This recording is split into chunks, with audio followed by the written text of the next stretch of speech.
Salve, salve, galerinha! Sejam, é claro, muito bem-vindos para mais um vídeo do canal Área dos Animes. E é claro que hoje, como de costume, continuamos aqui com mais um vídeo das análises semanais, ou ao menos tentando manter o ritmo dos capítulos do mangá de One Piece.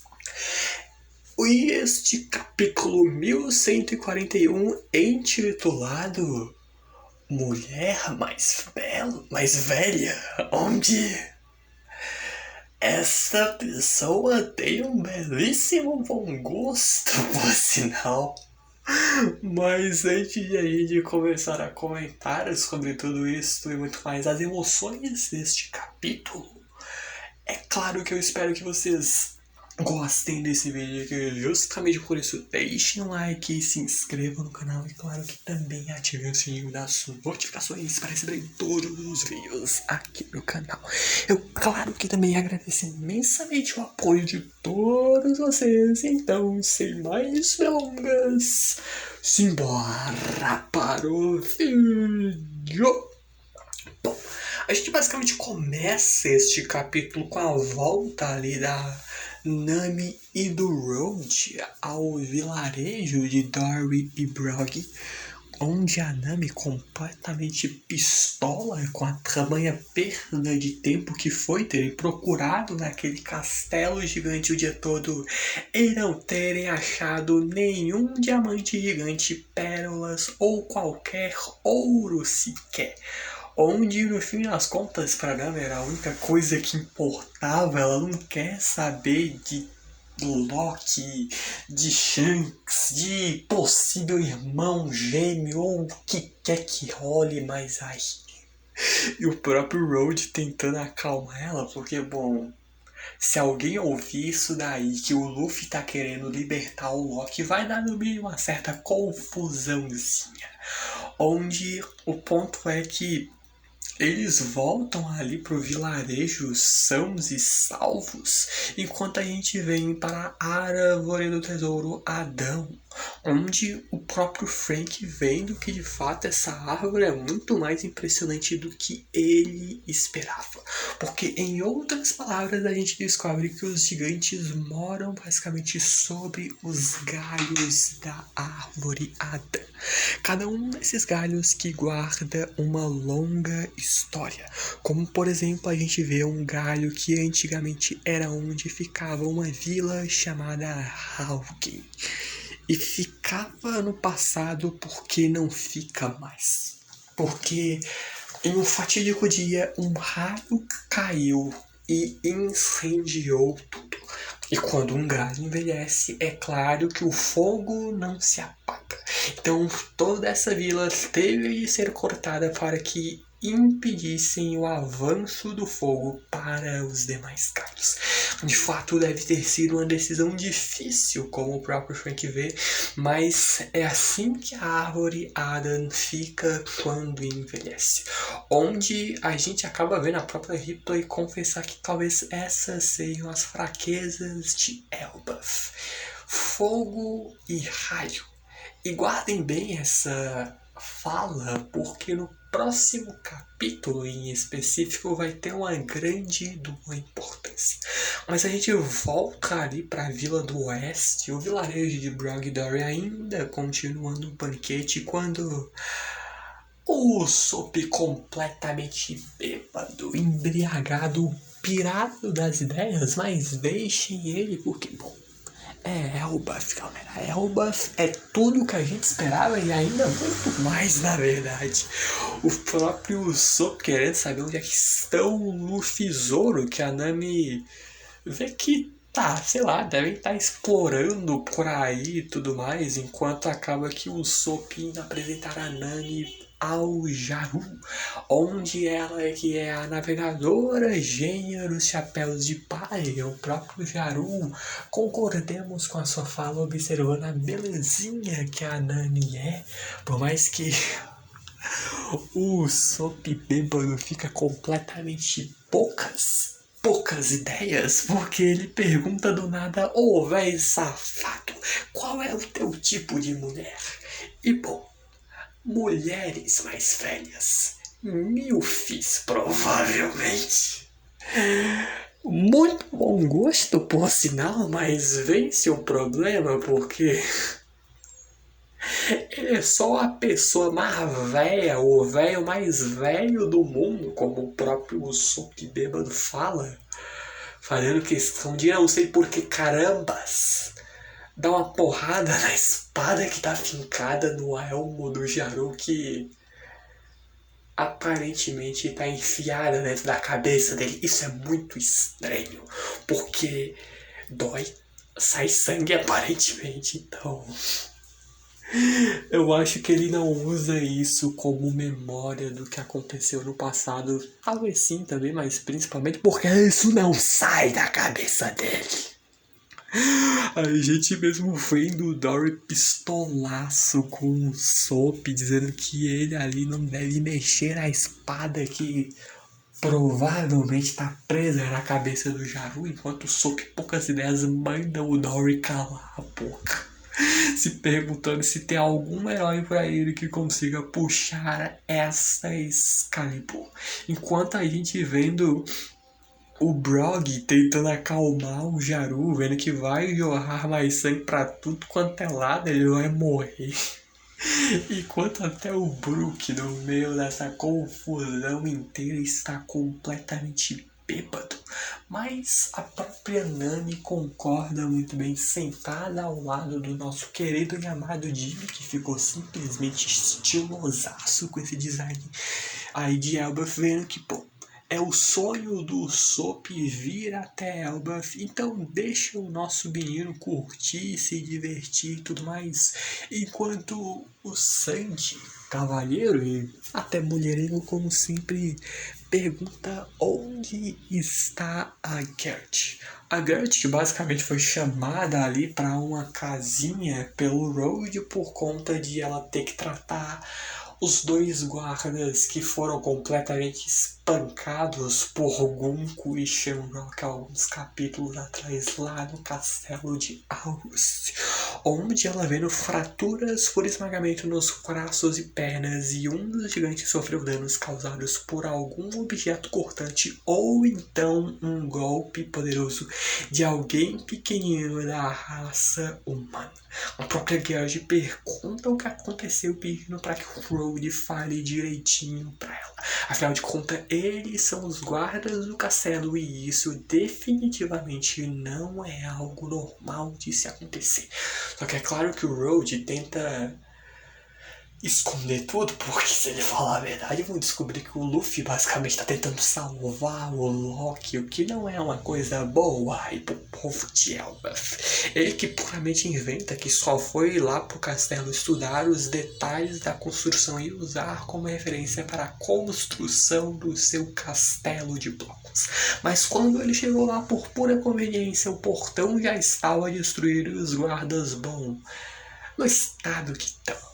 Só que a própria Gerd percebe que o Road está suando bastante, perguntando se por acaso hoje está quente. E sim, tá bem quente. Mas o ponto é que ela fazendo mó olhar ali, seriaça, tipo, eu vou te matar se tu não me falar a verdade. Ele, esse olhar, como eu quero ele para sempre. Mulheres mais velhas e mulheres de personalidade forte não tem como resistir. Mas a própria Gerd ali pedindo pra que o Road acorde os guardas, porque ela quer fazer umas perguntas pra ele, mas o Road, pô, não, deixa eles descansarem e tudo mais. Só que ele vê que a situação só piora pra ele, porque ela, pô, então tá, eu vou reportar isso pro Jaru e aí tu que se vira. Ele, não, pra que estragar um banquete tão bonito e grandioso desses? Só que o ponto é que se ela chegar com todas essas preocupações desse tipo, ainda mais sem provas, ela só vai acabar estragando o clima e O Road que tentando desesperadamente segurar as pontas até o Luffy chegar onde vendo que se essa história sobre o Loki vazar, ele também vai ser tido como um cúmplice. Por mais que ele sempre quis que o Loki fosse libertado e saísse dessa ilha, ele ainda se envolveria em certos problemas, por mais que ele veja que o Loki fizer lá fora não é problema dele no fim das contas. Mas vendo que ainda assim tem um detalhe, porque ignorar esse invasor que se parece com o Ruivo também não seria lá uma boa ideia. Só que a Gerd com seu machadão em mão simplesmente desfere uma porrada na cabeça do Road, pedindo para que ele fale logo o que é que ele está escondendo, e ele que gostou um pouquinho desse tratamento, só um pouquinho violento talvez, da Gerd, quando a gente desce lá pro submundo com o Zoro vendo que o Loki não é o que o Luffy disse.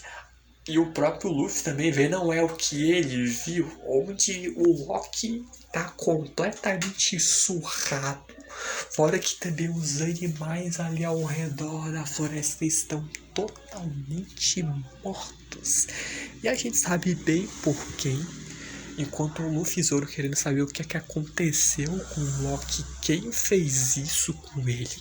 Onde o próprio Zoro vendo o pobre gigantesco é o Loki, e a gente nesse capítulo tem uma noção ainda maior da diferença de tamanho do Luffy, do Zoro e mais humanos normais em relação ao Loki, que é ridículo de grande. Enquanto o próprio Zoro, que percebe que o Loki tá respirando, pede ali para que o Luffy ainda não entregue a chave, afinal não foi isso que eles prometeram. Onde o próprio Luffy, pô, mas o Loki não vai sair ali do controle, ele tá totalmente machucado. E o Zoro vê que beleza, por mais ali que o Luffy queira ali ajudar o Loki, a gente vê que o cara tá amarrado. E não são algemas quaisquer, são correntes de Kairoseki.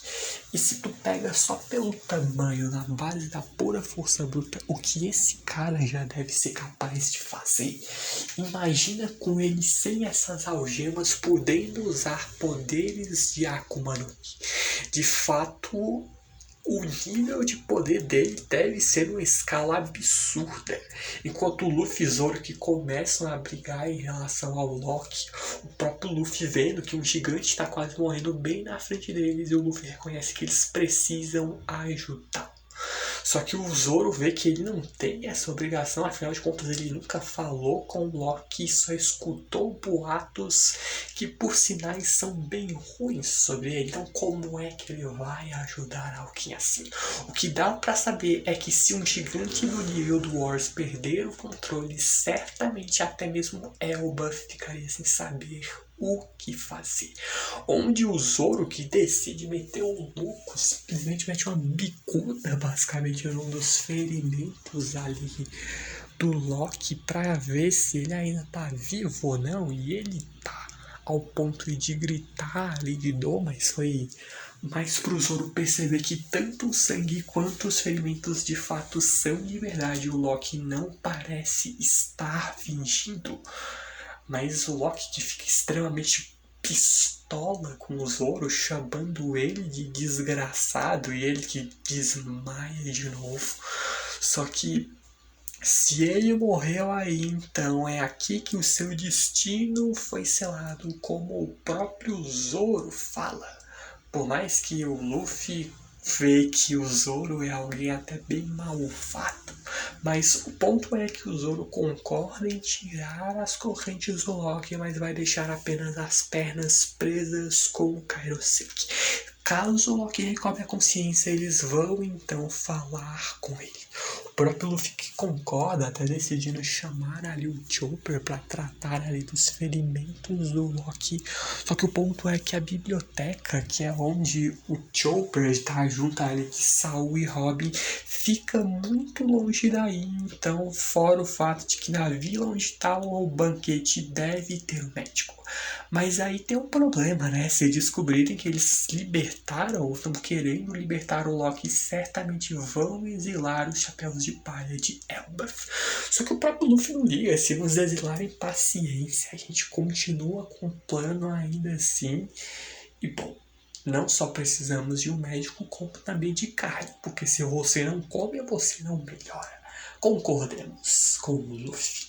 Só que o Zoro olha, pô, tem um monte de carne caída ali no chão. Quando ele olha para todos os animais, os bichinhos de estimação do Loki que foram completamente massacrados por Gunko e Shenrock, o que deixa o Luffy completamente pistola, porque esses bichos aí são os amigos do Luffy, então ele que vai caçar outra coisa ali na montanha. Só que, pô, o Zoro vê que, pô, é carne é carne de qualquer jeito. Só que, pô, como raios eu vou comer alguém com quem eu fiz amizade?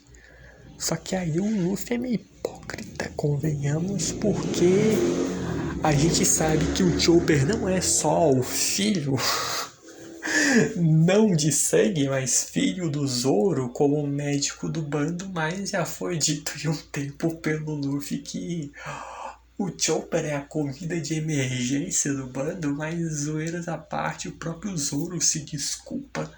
Enquanto o Luffy que vai procurar o médico, mas no meio do caminho ele simplesmente se encontra com um grupo que basicamente tá vindo ali num dos navios gigantes, basicamente ali de Elbaf, para basicamente tentar impedir o Luffy e Zoro de libertarem o Loki.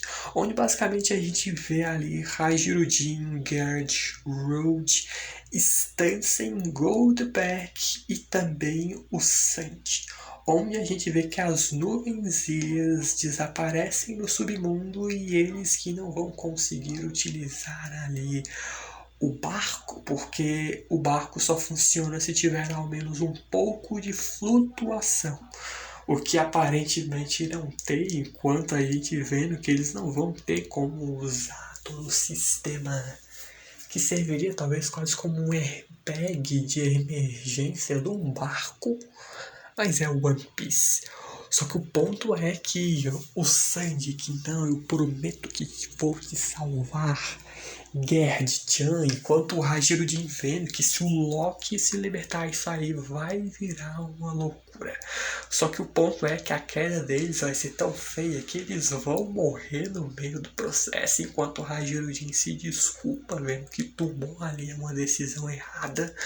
Só que o ponto é que ele tá fazendo tudo isso pensando apenas no bem de Elbaf, então não tem problema.